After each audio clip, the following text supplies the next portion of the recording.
पर्दे पर वह जिन शक्तिशाली डायलॉग्स को बोलकर दशकों तक सुनहरे किरदार बनाते थे, अब उनकी आवाज की कमजोरी ने सबको चौंका दिया। कमरे की दीवारें सन्न थीं, सिरहाने एक परिवार की उम्मीदें और कैमरे से बाहर एक इंसान का अंतर्द्वंद्व छुपा हुआ था। और तभी एक पल आया, वह पल जिसने पूरे टीवी और सिने जगत को हिलाकर रख दिया। जब समाचार आया कि पंकज धीर चले गए, कर्णा की आवाज, महाभारत के योद्धा, वो जो जिंदगी के युद्ध में मुस्कुराकर हार मानने वाला नहीं था, अचानक सब कुछ खामोश हो गया। यह कहानी है एक ऐसे कलाकार की जिसने अपनी भूमिका से लोगों के दिलों में अमिट छाप छोड़ी, लेकिन कर्करोग की बेदर्द छाया से लड़ते लड़ते इस जमीन से विदा होना पड़ा। यह कहानी सिर्फ मौत की नहीं, जीवन की, संघर्ष की, प्रेम की और यादों की है। पंकज धीर का जन्म हुआ था जब भारत में रंगीन फिल्मों का जमाना अभी स्याह सीनी की याद दे रहा था। उनका बचपन मध्यम वर्गीय परिवार में बीता, ज्यादा दिखावा नहीं लेकिन संस्कारों की गूंज जरर। माँ बाप ने देखा कि छोटा पंकज हर समय कुछ न कुछ देखता, पढ़ता, नाटक करता। उनका दिल थिएटर, टीवी और फिल्मों की दुनिया में उड़ने का था। स्कूल के मंच से उनकी शुरुआत हुई, भाई भतीजों के बीच, मोहल्ले के ड्रामों में चरित्रों को अपनाने की कोशिशों में। लोग कहते थे, ये लड़का अलग है, इसमें वह चमक है। मुश्किलें बहुत आई। शुरुआती दिनों में काम मिलना मुश्किल हुआ, ऑडिशन में रिलीफ हुआ, छोटे छोटे रोल मिले, कई नाकामयाब प्रयास हुए। उनके जीवन का मोड़ तब आया जब उन्होंने टीवी सीरियल महाभारत में कर्ण की भूमिका निभाने का अवसर पाया। ये सिर्फ रोल नहीं था, ये वॉक्स ऑफ वुमेन के जख्मों, न्याय की प्यास, असीम बलिदान और न्यायपालिका की लड़ाई की झलक थी। लेकिन उस रोल तक पहुंचने की चुनौती आसान नहीं थी। कई बार भूमिका छोड़ने की बातें सामने आईं, अपेक्षाएं मिली, हार मिली, लेकिन उनका हौसला कभी टूटा नहीं। महाभारत ने उन्हें वह मुकाम दिलाया जिसकी उम्मीद भी कम ही करते थे। कर्ण का किरदार जनता के दिलों में उतर गया। हर कोई उन्हें शक्ति, पराक्रम और त्याग का प्रतीक मानने लगा। उनके डायलॉग्स, उनकी आवाज और उनकी उपस्थिति, सब कुछ इतना वास्तविक लगा कि लोग पर्दे और जिंदगी में अंतर भूल गए। इस सफलता ने उनके लिए दरवाजे खोले।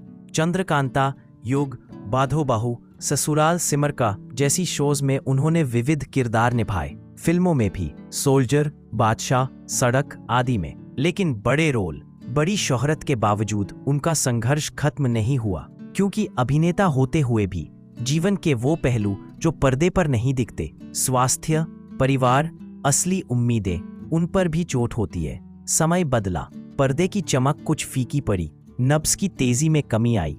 पंकज धीर को कर्क रोग की सूचना मिली, बीमारी जो धीरे धीरे अंदर से लड़ती है, शरीर की ताकत को खींचती है, उम्मीद और डर को एक साथ छोड़ती है। अस्पताल गए, इलाज हुआ, सर्जरी हुई, कई महीने तक बीमारी ने लड़ाई जीती। दर्द, थकान, अस्पताल के बेड, जांचें, रिपोर्टें, लेकिन जहां से रामायण में कर्णारूपी योद्धा टिके रहे, वहां से लड़ाई भीषण थी। लेकिन पंकज धीर ने हार नहीं मानी। पंकज धीर सिर्फ एक कर्ण नहीं बने, एक पिता बने, पति बने, दोस्त बने।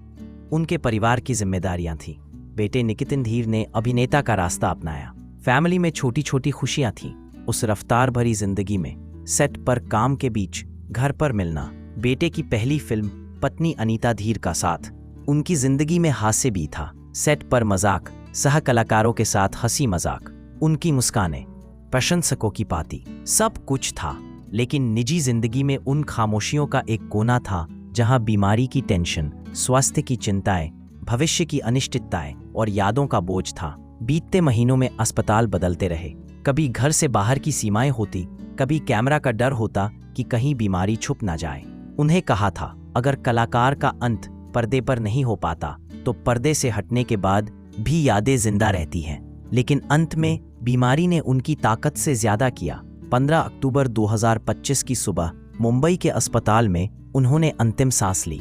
उनकी मृत्यु ने न सिर्फ टीवी और फिल्म इंडस्ट्री को झकझोर दिया, बल्कि उन लाखों लोगों को जो बचपन से कर्ण को अपना आदर्श मानते थे, उन्हें भी। उनका मृत शरीर मरणोपरांत नहीं चला गया। उनकी यादें अमर है। महाभारत उनकी पहचान है। लोग आज भी कर्ण की भूमिका से उन्हें याद करते हैं। लोगों ने कहा कि देवताओं की तरह पुरानी कहानियों में उनकी भूमिका जड़ी है। जैसे कर्ण की तरह उसकी वीरता, त्याग और न्याय की प्यास कहीं न कहीं जीवन में प्रेरणा है। उनके बेटे निकितिन ने कहा, पिता एक किरदार नहीं थे सिर्फ, वो किरदारों के बीच जीवित इंसान थे। और उनके सह कलाकारों ने मान लिया कि उनकी दोस्ती, उनका प्रोफेशनलिज्म और उनका हंसना, ये सब अमिट है।